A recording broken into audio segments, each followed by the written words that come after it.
Bien, hermanos, ¿dónde nos encontramos ahora mismo dentro de nuestros estudios consecutivos de la Confesión de Fe Bautista de Londres de 1689?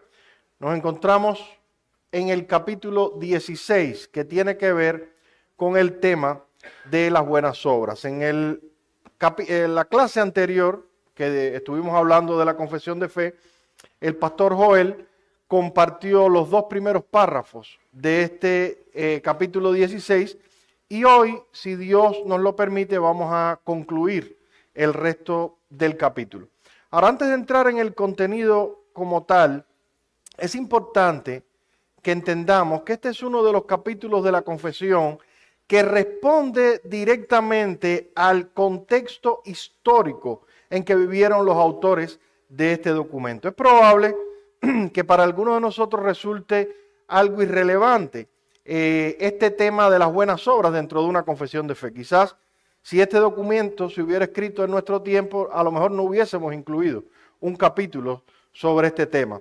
Sin embargo, muy poco antes de que fuera escrita la Confesión de Fe de Westminster, que es de donde los autores de nuestra confesión tomaron este capítulo casi íntegramente, un poco de tiempo antes de que esta confesión se escribiera, había mucha polémica en cuanto al tema de las buenas obras, sobre todo debido a la fuerte influencia de la teología católico-romana, muy a pesar de la influencia también protestante de la época. No obstante, el catolicismo no se quedó de brazos cruzados. No podemos olvidar que la Reforma Protestante estalló precisamente como resultado de la discusión, o como resultado y como teniendo por contexto la discusión de una doctrina que está relacionada con las buenas obras. ¿Qué doctrina fue la que dio el impulso a la Reforma Protestante? Está relacionado la doctrina de la justificación, exactamente. La pregunta sobre la que giraban los postulados de Martín Lutero y los reformadores, que dio lugar a las 95 tesis, era la siguiente: ¿cómo se justifica el ser humano delante de Dios? Los católicos decían, el ser humano se justifica por la fe en Cristo más las buenas obras. Los reformadores decían, no, el ser humano se justifica delante de Dios por la fe en Cristo sin las buenas obras. Así que el tema de las buenas obras estuvo en el centro de esta discusión. Finalmente, la Reforma Protestante impuso su criterio, pero a pesar de que los reformadores defendieron tajantemente la postura de una salvación por gracia, no por obras, por la sola fe en Cristo y por la obra y los méritos de Cristo, de todas maneras los católicos romanos no se quedaron tranquilos con eso. La reforma estalló de manera oficial, puede ser fechada en 1517, cuando Martín Lutero clavó las 95 tesis ahí en la puerta de la iglesia del castillo de Wittenberg en Alemania. Y el foco principal de estas 95 tesis, aunque no solo habla de eso, pero era el foco principal, era la justificación por gracia por medio de la fe. Ahora, no mucho tiempo después, y como una reacción a esa reforma protestante y a la postura protestante sobre la justificación, los católicos llegaron a cabo lo que se conoció como el Concilio de Trento.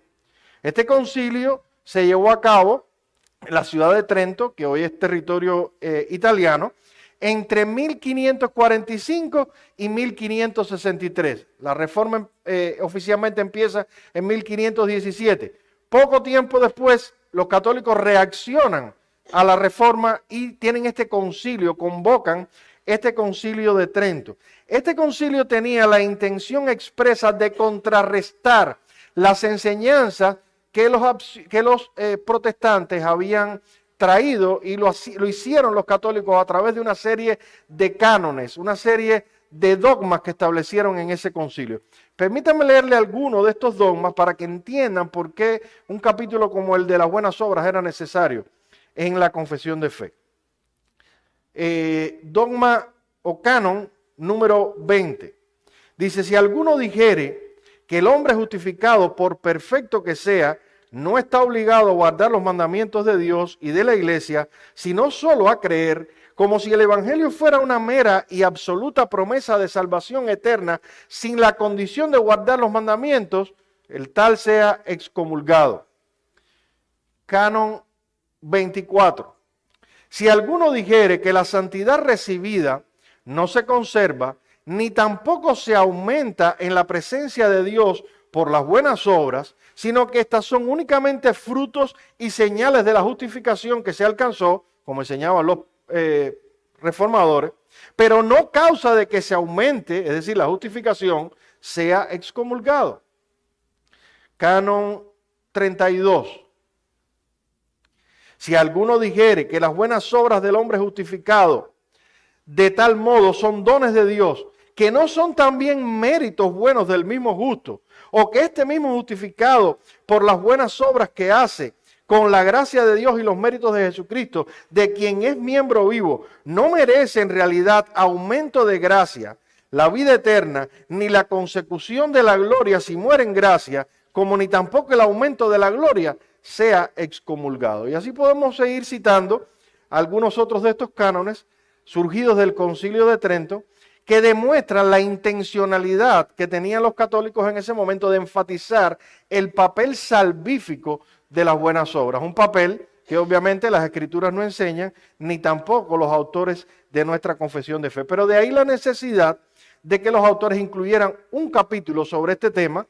Esa es probablemente la razón por la que el tema no fue tratado simplemente dentro de otro capítulo, como pudo haber sido el de la justificación o el de la santificación, aunque está relacionado, sino que ellos determinaron usar un capítulo puntualmente y un capítulo bastante extenso a tratar el tema de las buenas obras. Este capítulo que vamos a estar tratando, que ya comenzamos a tratar, 16 sobre las buenas obras, como bien enseñó el pastor Joel en la clase anterior, contiene 7 párrafos que pueden ser divididos en 5 temas. Primero tenemos el párrafo 1 que nos habla de la norma de las buenas obras. Luego el párrafo 2, la importancia de las buenas obras. El párrafo 3, la causa de las buenas obras. Los párrafos 4 y 5, las limitaciones de las buenas obras. Párrafos 6 y 7, la aceptación de las buenas obras. El párrafo 1 que estuvimos viendo en la clase anterior, que el pastor Joel estuvo compartiendo, básicamente trata con la norma de las buenas obras. ¿Cuál es la norma de las buenas obras? Si puede recordar esa clase de hace 3 semanas. ¿Cuál es la norma de las buenas obras, según aprendimos en esa clase?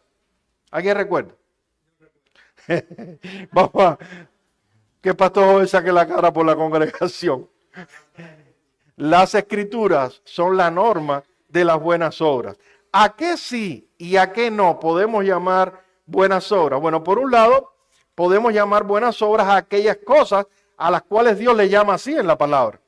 Siempre que hagamos aquello que Dios ha dicho que debemos hacer en su palabra, estamos haciendo una buena obra. Y vimos algunos ejemplos de las Escrituras. Por ejemplo, la misericordia, la hospitalidad, el ocuparse de los menos afortunados, aún incluso la labor pastoral son llamadas buenas obras en las Escrituras.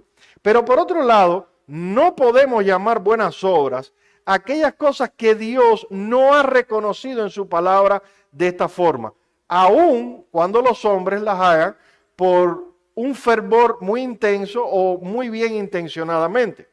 Y ahí tenemos algunos ejemplos que podemos citar, por ejemplo, en el contexto católico, el celibato, el hacer voto de pobreza, el hacer voto de obediencia, no a las Escrituras, sino al Vaticano.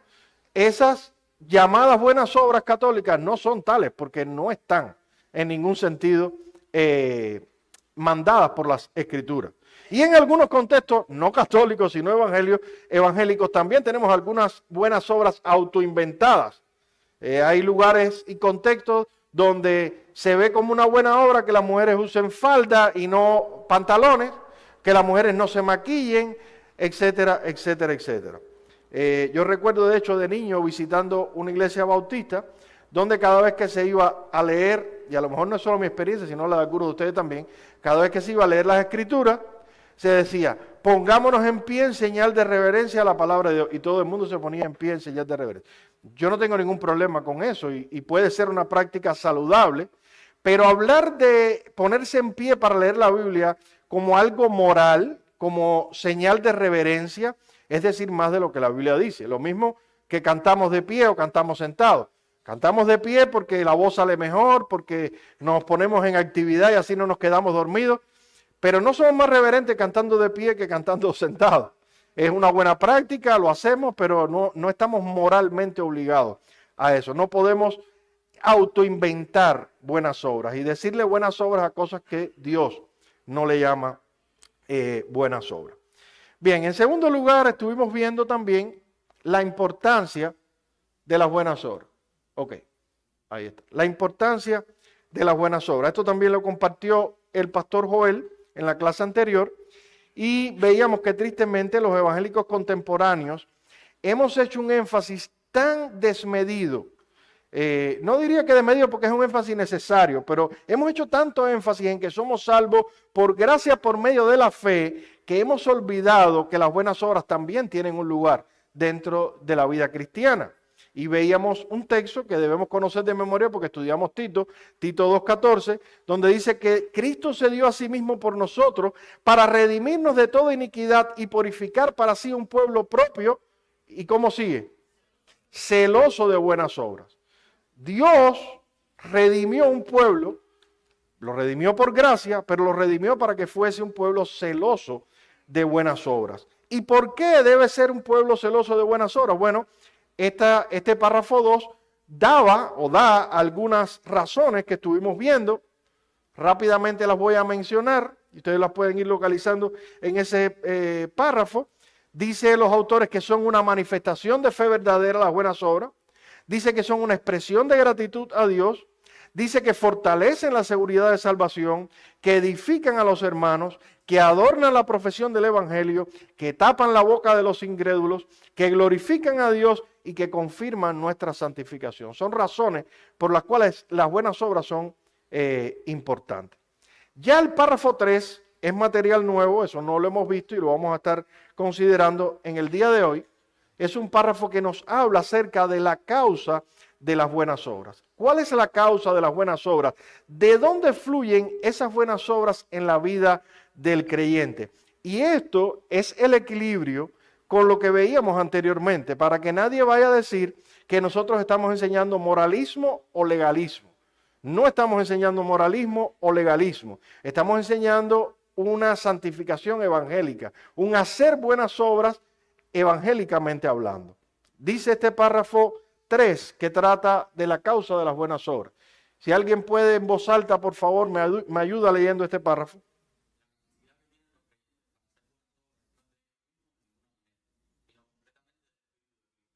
Y para que ellos puedan tener esta capacidad, además de las virtudes que ya han recibido, se necesita una influencia efectiva del mismo Espíritu Santo para orar en ellos, tanto en querer como en hacer por su buena voluntad. Sin embargo, no deben volverse negligentes por ello, como si no estuviesen obligados a cumplir deber alguno aparte de un impulso especial del Espíritu, sino que deben ser diligentes en avivar la gracia de Dios que está en ellos. Dos preguntas aquí, una negativa y otra positiva. ¿De dónde no proviene el deseo y la capacidad de realizar buenas obras en la vida de los creyentes según los autores?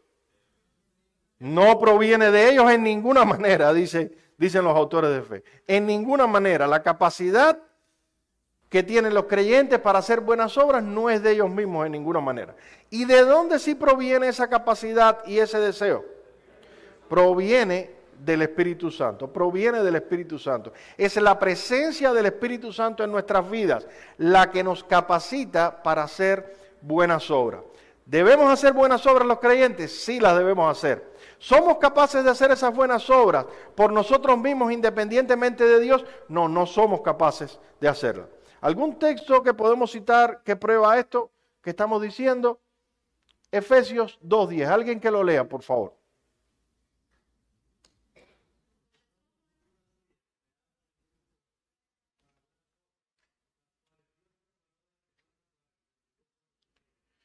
Estas buenas obras ni tan siquiera originalmente son iniciativas nuestras, sino que dice que Dios las preparó de antemano para que nosotros anduviésemos en ellas. Filipenses capítulo 2, versículo 13. Alguien que lo lea también, por favor. Porque Dios es el que en vosotros produce así el querer como el hacer por su buena voluntad. Es Dios quien nos mueve y es Dios quien nos capacita para hacer esas buenas obras. ¿Y qué lección práctica podemos nosotros derivar de esto, mis hermanos? Bueno, que no hay ninguna razón, absolutamente ninguna, para enorgullecernos o vanagloriarnos cuando hacemos el bien. Cuando hacemos aquello que debíamos hacer, debemos recordar que fue Dios quien preparó esa acción de antemano, que fue Dios quien nos movió a hacerla y que fue Dios quien nos capacitó para ella. Por tanto, la gloria, ¿para quién debería ser? Debería ser para Dios, no para nosotros. Esto fue lo que enseñó Cristo en Mateo 5:16, donde dice, así alumbre vuestra luz delante de los hombres, para que vean vuestras obras y que digan, ay, qué buenos son ustedes. No, dice, y glorifiquen a vuestro Padre que está en los cielos. Van a ver nuestras buenas obras y no van a mirar a nosotros, deben mirar hacia Dios. No es para que nos glorifiquen, no es para que nos alaben, sino para que glorifiquen y alaben a Dios. Si haces algo bueno, si eres una persona hospitalaria, si eres una persona generosa, si eres una persona que sirve sacrificialmente en la iglesia, pero eso solamente es una manera de autopromover tu propia bondad, estás pervirtiendo el propósito de las buenas obras. Porque las buenas obras las preparó Dios de antemano para que nosotros anduviésemos en ellas y los hombres dieran gloria a Él, no a nosotros. Ahora, volviendo al párrafo 3, una vez más los autores son muy cuidadosos y precisos en sus declaraciones para no dar lugar a malos entendidos. Ellos se toman el trabajo de aclarar lo que no quieren decir con esto. Noten que a mediados de este párrafo hay un sin embargo, eso significa una aclaración. Las buenas obras vienen de Dios, Dios nos capacita a hacerlas, Dios nos mueve a hacerlas. Alguien pudiera decir, bueno, si es así, pues entonces no voy a hacer, no tengo nada que hacer. Sin embargo, dicen los autores, no deben volverse negligentes, esto es los creyentes, por ello, como si no estuviesen obligados a cumplir deber alguno aparte de un impulso especial del Espíritu, sino que deben ser diligentes en avivar la gracia de Dios en ellos. En ninguna parte de las Escrituras se nos enseña que nosotros debemos sentarnos y esperar a que Dios ponga en nosotros ese deseo. Bueno, pues debido a que Dios es quien pone el deseo y el querer como Él hace, pues yo me siento y espero a que Dios me empuje a hacer las buenas obras o a hacer obras de obediencia. Los autores dicen, no, Dios es soberano, pero la soberanía de Dios nunca debe ser nuestra norma para conducirnos. Dice Waldron, a quien cito ahora, ¿qué hay de erróneo en esta deducción aparentemente lógica?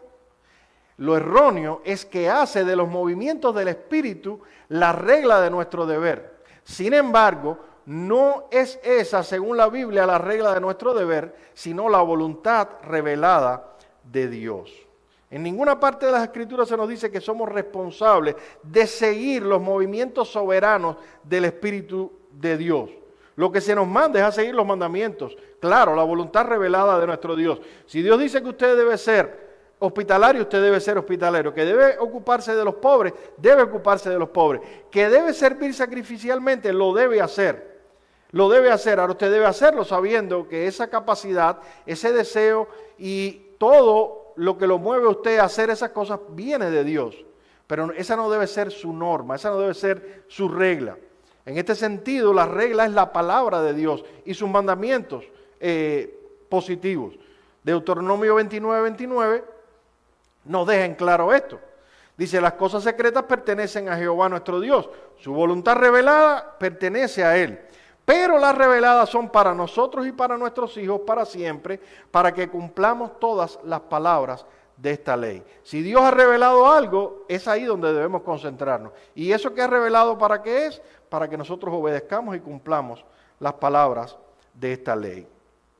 No debemos guiarnos por la voluntad oculta de Dios. No debemos sentarnos a esperar un impulso sobrenatural y místico del Espíritu. Debemos obedecer claramente lo que Dios ha dicho. Y cuando obedezcamos, debemos recordar que esa obediencia no proviene de nosotros, sino de parte de Dios. Y los autores son cuidadosos en este aspecto. Los párrafos 4 y 5, los autores lo dedican a hablar de las limitaciones de las buenas obras. Las limitaciones de las buenas obras. Hay dos límites que tienen las buenas obras según los autores de la confesión. Un límite es mencionado en el párrafo 4 y otro límite es mencionado en el párrafo 5. El primero de estos límites es el siguiente. Las buenas obras no pueden exceder la medida de nuestro deber para con Dios. No pueden exceder la medida de nuestro deber para con Dios. Vamos a leer el párrafo 4 para que vean cómo los autores son puntuales en esto. Alguien que lo lea en voz alta, por favor. Quienes alcancen el mayor grado de obediencia posible en esta vida quedan tan lejos de llegar a un grado supererogatorio que hacer más de lo que Dios requiere que les por deber están obligados a hacer. En este párrafo hay una palabra clave que no es muy común y es precisamente el término supererogatorio. ¿Alguien sabe lo que significa este término? ¿Hay algún católico muy devoto aquí o excatólico que sepa qué significa este término supererogatorio? Exactamente, exactamente. Es devolver por encima de lo que se debe o hacer más de lo que se requiere. Y este término es utilizado mayormente por la Iglesia Católica Romana, la cual enseña que algunos individuos pueden llegar a realizar no solo buenas obras, sino incluso buenas obras que sobrepasan lo que Dios ha exigido de ellos. Por ejemplo, la Virgen María, Pedro y algunos otros individuos que han sido canonizados a lo largo de la historia de la Iglesia Católica, fueron pero tan santos que hicieron obras por encima de lo que Dios demanda al ser humano. En otras palabras, ellos sobrecumplieron el plan de las buenas obras establecido por Dios. Eso es a lo que se llama en la teología católica la supererogación. Las obras que sobrepasan las demandas divinas. Ahora, no se sorprenda mucho porque el disparate no termina ahí. El disparate va todavía un poco más adelante. Ellos, los católicos, no solo enseñan que algunos hombres pueden hacer obras de supererogación, sino que enseñan también que eso les permite acumular en su cuenta celestial un superávit de bondad, un sobrante. Ese sobrante de santidad, las autoridades eclesiásticas, específicamente el Vaticano, pueden utilizarla y administrarla en un momento determinado para ayudar a otras personas, como usted y como yo, que no somos tan santos y que necesitamos ayuda para salir del purgatorio o incluso para no llegar al purgatorio. Es decir, que los santos hicieron tantas cosas buenas que les sirvió para salvarse a sí mismos y de paso les sirvió para ayudar a otros, gente común, para que también fuesen salvos. No sé cuántos recordarán que este fue uno de los asuntos que llevó a Martín Lutero a romper definitivamente con Roma y a echar a andar la Reforma Protestante. Según los católicos, ese tesoro de satisfacciones de Cristo, María y otros santos estaba disponible para que el Papa lo administrara a su antojo. Y de acuerdo con esta doctrina, el Papa tenía autoridad para tomar el superávit y para hacer con él lo que quisiera. Bueno, en un momento de crisis económica de la Iglesia Católica, pues surgió una idea maravillosa. Ya que tenemos ese superávit ahí en el banco celestial de bondades de los santos y no estamos haciendo nada con él, ¿por qué no lo vendemos y le sacamos algún dinero y podemos hacer algo útil con eso? Y así el Vaticano comisionó a una serie de individuos a lo largo de toda Europa para vender lo que se conoció como las indulgencias papales. ¿Qué cosa es una indulgencia papal? Es el Papa tomando de ese superávit de algún santo y vendiéndoselo, dándoselo a otro individuo. La persona que se encargó de esto, de negocio, porque no se puede llamar de otra manera, en Alemania fue el individuo Juan Texel, que era un individuo, era un cínico, que usted lee las cosas que este hombre decía y se da cuenta del cinismo de esta persona. Oigan lo que este individuo llegó a decir en uno de sus discursos. Dice él: las indulgencias, dijo, son la dádiva más preciosa y más sublime de Dios. Esta cruz, mostrando una cruz roja que le daba la autoridad papal, tiene tanta eficacia como la misma cruz de Jesucristo. Venid, oyentes, y yo os daré bulas, por las cuales se os perdonarán hasta los mismos pecados que tuviesen la intención de cometer en un futuro. Yo no cambiaría, por cierto, mis privilegios por los que tiene San Pedro en el cielo, porque yo he salvado más almas con mis discursos que el apóstol, o yo he salvado más almas con mis indulgencias que el apóstol con sus discursos. No hay pecado, por grande que sea, que una indulgencia no puede perdonar. Aún si alguno hubiese violado a la Santísima Virgen María, Madre de Dios, que pague bien nada más y se le perdonará la violación. Ni aún el arrepentimiento es necesario. Pero hay más, las indulgencias no solo salvan a los vivos, también salvan a los muertos. Uno no puede leer esto y llegar a otra conclusión de que este hombre era un sinvergüenza y que todo esto era nada más que una traquimaña y un negocio para extorsionar al pueblo ignorante. Todo este disparate de las indulgencias se sustentaba sobre una teología defectuosa que tenían los católicos de las buenas obras. Este es el resultado, hermanos, de no poner atención a algo que puede ser tan sencillo. Bueno, las buenas obras es un asunto secundario. No, no es un asunto secundario. En teología no hay asuntos secundarios. Cualquier cosa puede derivar en un disparate de este tamaño. ¿Qué dicen los autores de la confesión al respecto?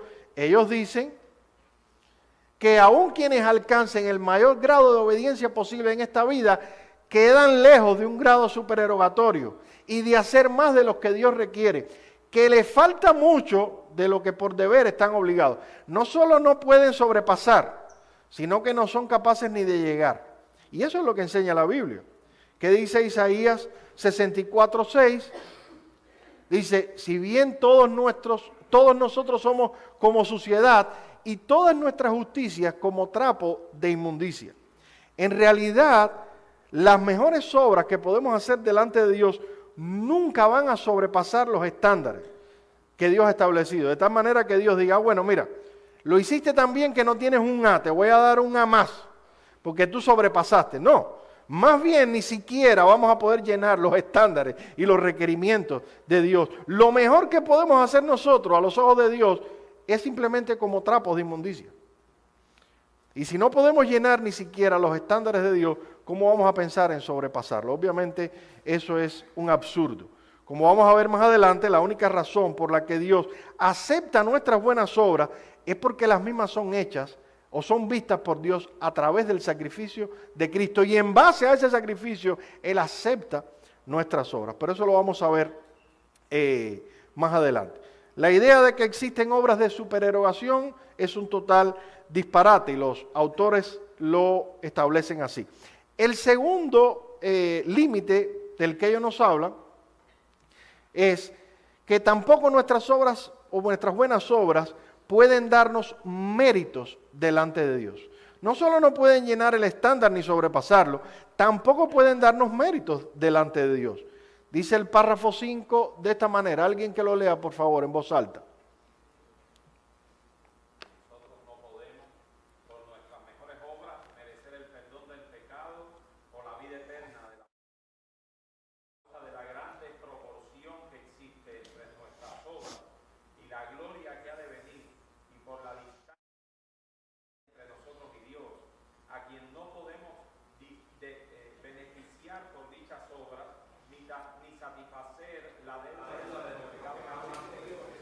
Pero cuando hemos hecho todo lo que podemos, no hemos sino cumplido con nuestro deber y somos siervos inútiles, y tanto en cuanto son obras proceden de su espíritu, son buenas obras proceden de su espíritu, y en cuanto son hechas por nosotros son impuras y están mezcladas con tanta debilidad e imperfección que no pueden soportar la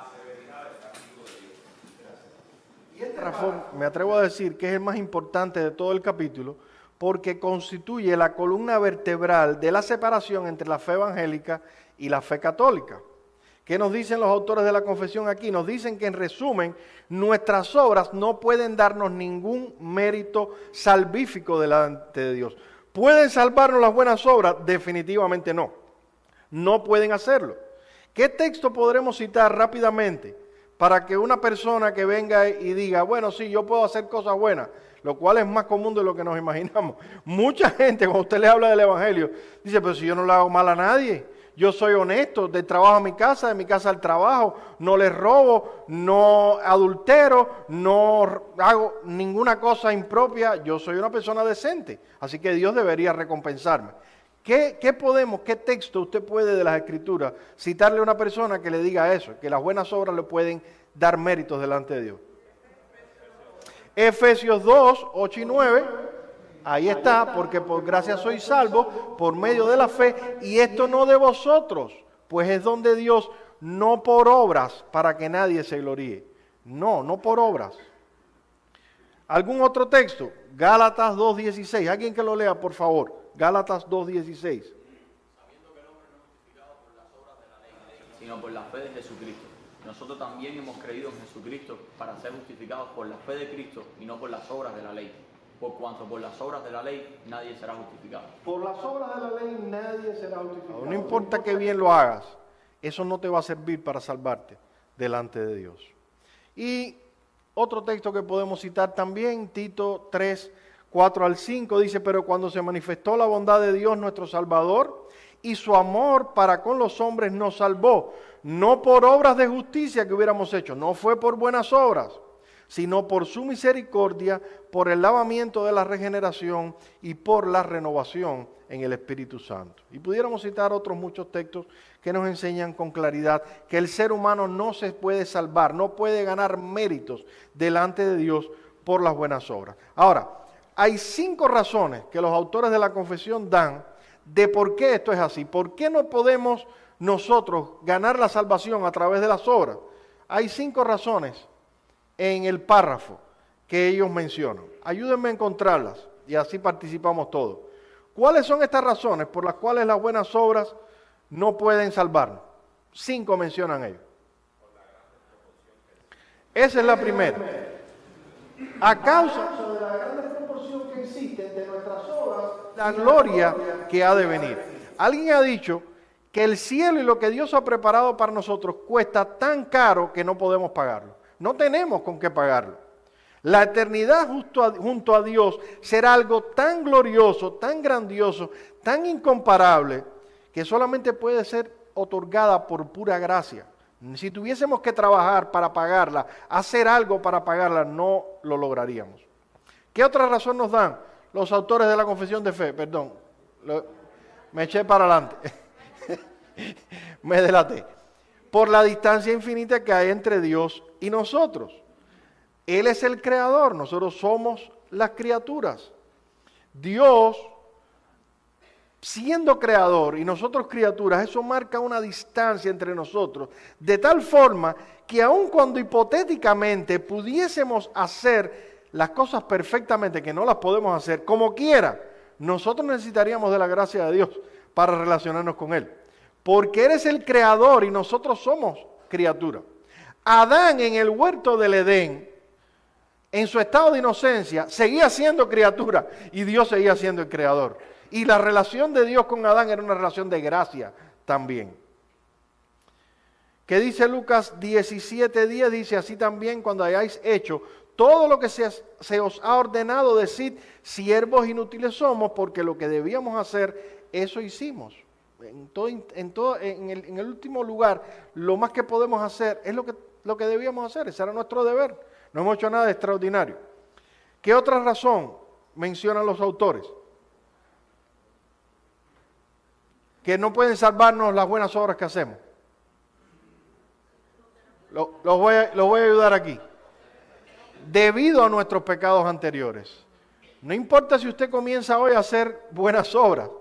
Los pecados anteriores que usted cometió ya están cometidos y merecen condenación. Así que las cosas buenas que hagan no pueden salvarnos debido a nuestros pecados anteriores. ¿Qué otra razón?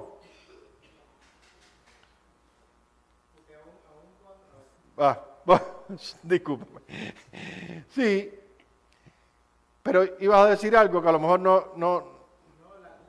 La inhabilidad de aún hacer todo lo que nosotros queríamos hacerlo. Solo podemos llegar Hasta lo que debíamos hacer. Así somos Exacto.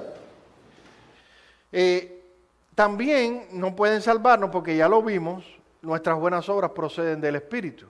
Y si proceden del Espíritu, el Espíritu nos mueve y nos capacita a hacerla, la recompensa no debería ser para nosotros, la gloria no debería ser para nosotros, sino para el mismo Dios. Y una última razón, dice que son impuras y están mezcladas siempre con debilidad e imperfección, de tal manera que no soportan la severidad del castigo de Dios. Era Agustín quien decía que aún la más santa de nuestras oraciones está mezclada con pecado y maldad. Y Jerry Bridges en su libro En pos de la santidad cita a otro siervo del pasado que decía: aún nuestras lágrimas de arrepentimiento deben ser lavadas por la sangre del Cordero. Nuestras buenas obras siempre tienen mezcla con nuestra naturaleza caída y somos pecadores. La única razón por la que nuestras obras son aceptas delante de Dios es porque son vistas por Él a través de la persona y la obra de Cristo. Pero eso ya nos mete en el contenido de los párrafos 6 y 7, que tienen que ver con la aceptación de las buenas obras. La aceptación de las buenas obras. Y aquí los autores tratan el tema desde dos perspectivas. En el párrafo 6 se habla de la aceptación de las buenas obras de los creyentes. Y en el párrafo 7 se habla de la aceptación de las buenas obras de los incrédulos. Vamos a ver por separado estos elementos. Primero, la aceptación de las buenas obras de los justos o de los creyentes. A pesar de que nuestras buenas obras no pueden ser meritorias delante de Dios y no tienen la capacidad de salvarnos, no obstante hay una buena noticia. Y es que Dios las acepta por medio de Cristo como muestra de nuestra gratitud y aún más, Él dice que se agrada en ellas. Él dice que se agrada en ellas. Noten cómo lo expresan los autores de la confesión. Alguien que lee este párrafo 6, por favor.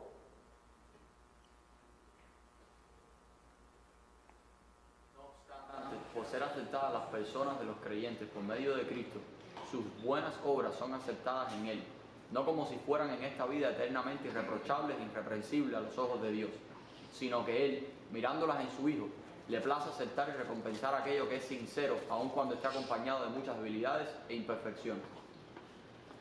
No podemos ganar el afecto de Dios y la salvación a través de nuestras buenas obras. Y quiero ser enfático en esto. Usted no será más acepto delante de Dios si lee hoy su Biblia que si no la lee. Usted no será más amado por Dios si viene al culto de oración esta semana que si no viene.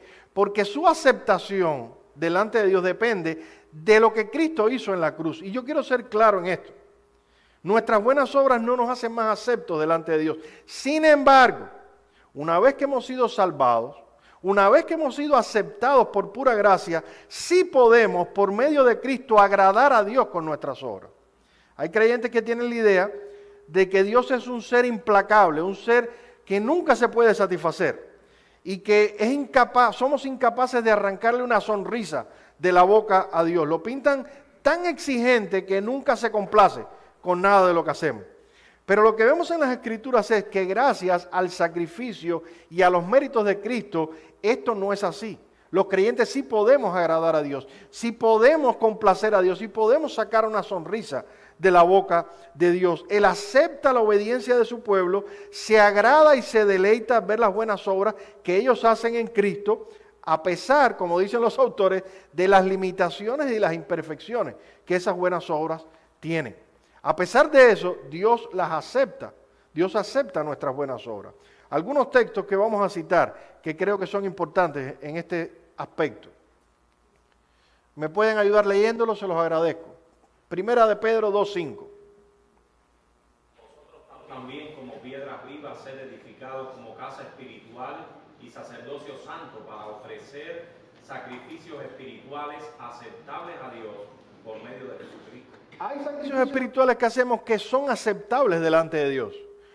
Por nuestros méritos, no, Pedro no dice eso. Dice por medio de Cristo, a través de Cristo, pero son aceptables. Dios los acepta. Filipenses 4:18. Tengo abundancia, estoy lleno, habiendo recibido el Epafrodito, lo que enviaste, olor fragante, sacrificio acepto, agradable a Dios. Aquí Pablo está hablando de aquella ofrenda que los filipenses le enviaron a través de Epafrodito cuando él estaba en una situación específica de cárcel. Y él dice, yo lo he recibido, lo tengo, gracias. Esto es ofrenda de olor fragante, sacrificio acepto delante de Dios. Está haciendo alusión a ciertos sacrificios del Antiguo Testamento que eran aceptados por Dios, sacrificios donde se vertían ciertos fragancias, olores, aceites, y Dios aceptaba aquello. Y Él está diciendo, esta ofrenda que ustedes me enviaron fue aceptada delante de Dios como un sacrificio agradable. Hebreos 13:16.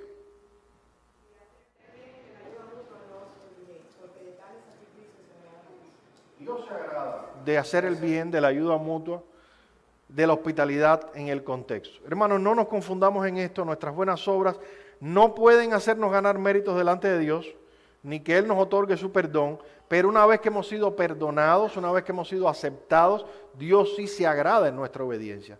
Podemos agradarle y Dios recibe y se agrada en nuestra obediencia.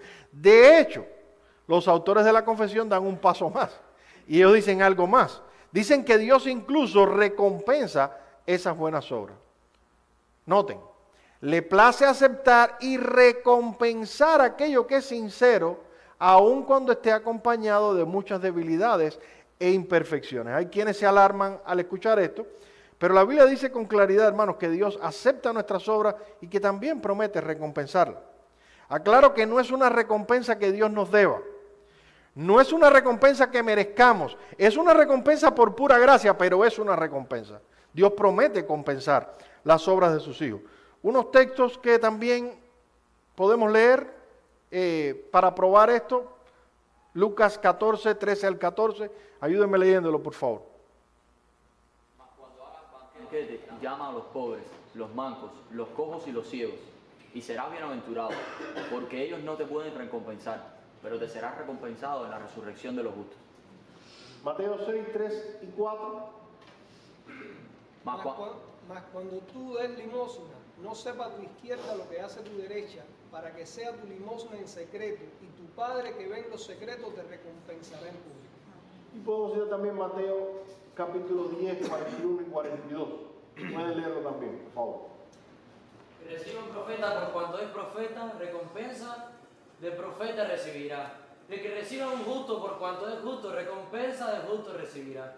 Y cualquiera que dé a uno de estos pequeñitos un vaso de agua fría solamente, por cuanto es discípulo, de cierto os digo que no perderá su recompensa. Según el texto hay recompensa para los que sirven, hay recompensa para los que profetizan, hay recompensa para los que hacen justicia, hay recompensa hasta para aquel que viene y le da un vaso de agua en señal de servicio a uno de sus discípulos. ¿En qué consiste esa recompensa? ¿Cómo y cuándo la recibiremos? No lo sé, mis hermanos, no lo sé. Pero sí sé lo que enseña Hebreos 6:10, que dice que Dios no es injusto para olvidar el trabajo de amor que podemos mostrar hacia su nombre al servir a los santos. Eso sí lo dice la Biblia. Dios no es injusto para olvidar nuestro trabajo de amor que hacemos sirviendo a otros. Y promete recompensarlo. ¿Cómo y cuándo? Eso lo conoceremos algún día.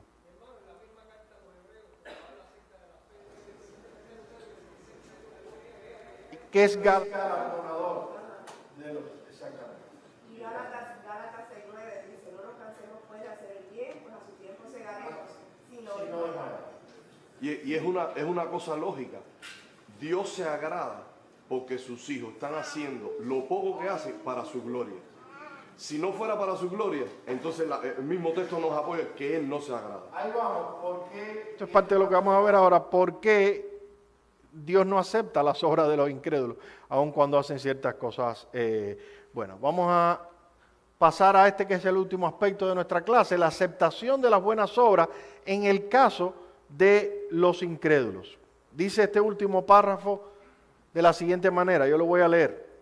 Las obras hechas por los hombres no regenerados, es decir, incrédulos, aunque en sí mismas sean cosas que Dios ordena y de utilidad tanto para ellos como para otros, sin embargo, por no proceder de un corazón purificado por la fe y no ser hechas de una manera correcta de acuerdo con la palabra de Dios, ni para un fin correcto, la gloria de Dios, son por tanto pecaminosas y no pueden agradar a Dios ni hacer a un hombre digno de recibir gracia por parte de Dios. Y a pesar de esto,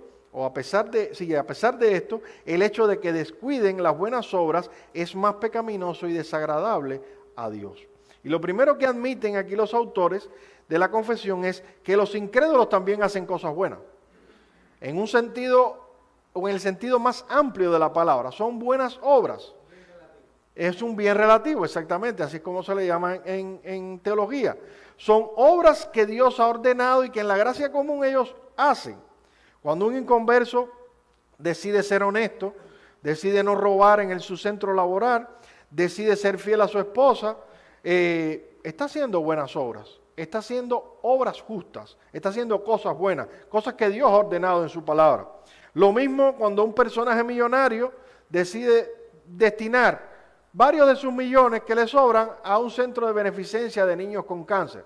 Está haciendo algo bueno y está haciendo algo útil para él y también para las otras personas que se benefician de esto. Sin embargo, dicen los autores de la confesión, esas buenas obras que hacen los inconversos, a pesar de que son obras de bondad, no pueden agradar a Dios a pesar de eso. E incluso podrían ser halladas pecaminosas en su presencia. Y ellos dan 3 razones por las que las obras de los impíos pueden, aunque sean buenas, no pueden ser aceptadas delante de Dios y ser tomadas como buenas obras. ¿Cuáles son esas 3 razones?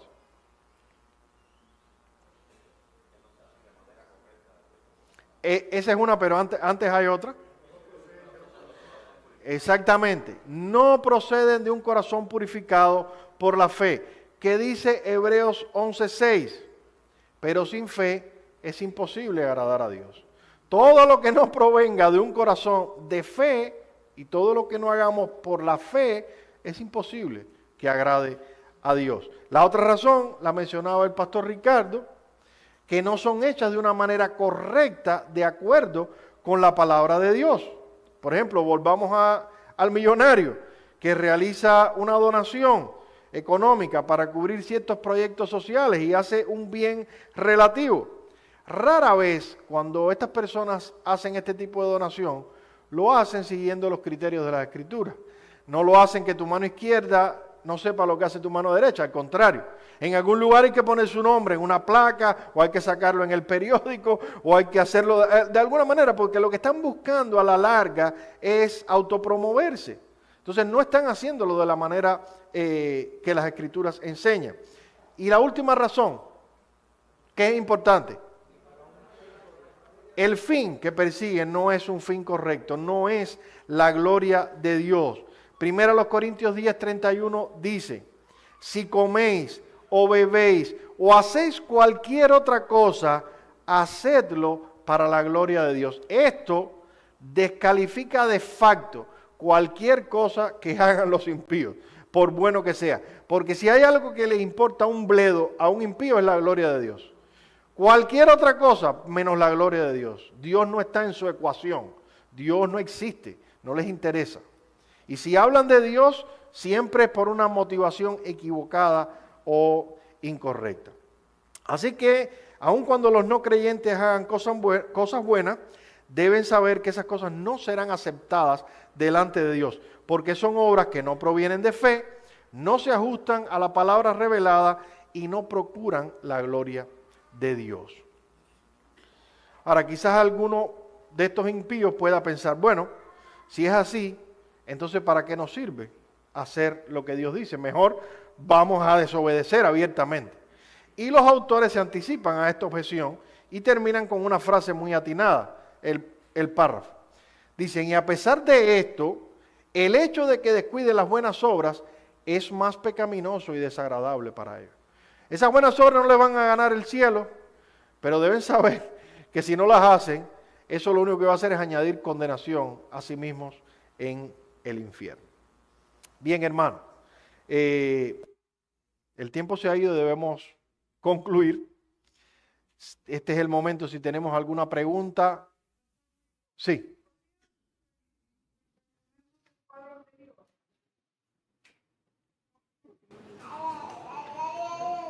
¿Acá? Ok. De nada. Bien, hermano, esto es un tema amplio y del cual podríamos hablar mucho más, pero en realidad tenemos un programa y debemos cumplir con él. Solamente quiero traer una breve nota de conclusión. Como ya vimos en relación con las buenas obras, históricamente hemos tenido dos extremos que son igualmente dañinos y de los cuales como iglesia y como creyentes debemos huir. Por un lado, el extremo católico romano de hacer un énfasis tan desmedido en las buenas obras que han llegado a plantear incluso que son imprescindibles para la salvación. Pero por otro lado, está también un extremo evangélico más contemporáneo, donde hay un énfasis no desmedido en la salvación por fe, porque nunca vamos a hacer un énfasis desmedido en la salvación por fe, pero es un énfasis en la salvación por fe que no toma en cuenta otros elementos que tienen que ver con la santificación y con la vida cristiana. Y por tanto, todo lo que tiene que ver con las buenas obras ha sido echado a un lado en la vida cristiana, en el evangelismo, en el evangelicalismo moderno. Y mucho de la autoridad y de el respeto de la iglesia en la era moderna se ha perdido en cierta medida porque la iglesia ha perdido influencia social, porque ha dado un paso atrás en muchas cosas que antes estaban en manos de la iglesia, como obras de beneficencia, ciertas labores sociales, y yo estoy claro de que la iglesia no está llamada primariamente a hacer el bien, pero eso es parte del ministerio de la iglesia. Una iglesia no debe olvidarse de que debe hacer buenas obras hacia los de afuera, de que debe hacer el bien y que debe mostrar la imagen de Cristo en la manera en la que una iglesia se desarrolla en la sociedad. Entonces debemos tener ese equilibrio. Yo creo que los autores de la confesión son lo suficientemente cuidadosos como para traer este equilibrio. Las obras no nos salvan, pero las obras son necesarias. Y no los autores de la confesión de fe. Esta es la enseñanza de las Escrituras. Permítame terminar leyendo un texto de Tito, capítulo 2, que lo estudiamos hace tiempo, pero que ilustra o resume, yo creo, el capítulo de la confesión de fe de manera muy clara. Dice, pero cuando se manifestó la bondad de Dios nuestro Salvador y su amor para con los hombres, nos salvó, no por obras de justicia que nosotros hubiésemos hecho, no fue por buenas obras, sino por su misericordia, por el lavamiento de la regeneración y por la renovación en el Espíritu Santo, el cual derramó en nosotros abundantemente por Jesucristo nuestro Salvador, para ser justificados por su gracia y viniésemos a ser herederos conforme a la esperanza de la vida eterna. Palabra fiel es esta, y en estas cosas quiero que insistas, para que los que creen en Dios procuren ocuparse en buenas obras. Estas cosas son buenas y útiles para los hombres. Pablo le dice a Tito, las obras no nos salvan, pero las obras son necesarias en la vida cristiana. Y eso es lo que nos enseña la confesión de fe. Bien, hermano, el tiempo se ha ido. Vamos a orar y así vamos a terminar nuestra clase. Padre, gracias por recordarnos estas verdades gloriosas que tienen que ver con tu evangelio, con la manera en la que tú nos has salvado y redimido, que no tiene nada que ver con nosotros, sino contigo y con la obra que tú enviaste a hacer a tu Hijo Cristo por nosotros. Gracias por su sacrificio, gracias por la perfección de su vida, porque a través de sus obras nosotros somos aceptados delante de ti, Señor. Pero ahora, Padre, también capacítanos por la gratitud, por lo que has hecho, por el amor a ti, Señor, a que querramos vivir vidas de obediencia, vida donde nosotros pensemos de manera intencional en qué es aquello que tú has dicho que debemos hacer, en cómo debemos vivir y cómo debemos hacer el bien para glorificarte a ti, Señor. Regálanos esto en tu gracia. Ahora prepáranos para el tiempo de la adoración, de tal manera que cuando volvamos acá podamos tener corazones inflamados de gratitud hacia ti y podamos adorarte con fervor, Señor. En el nombre de Cristo pedimos estas cosas. Amén.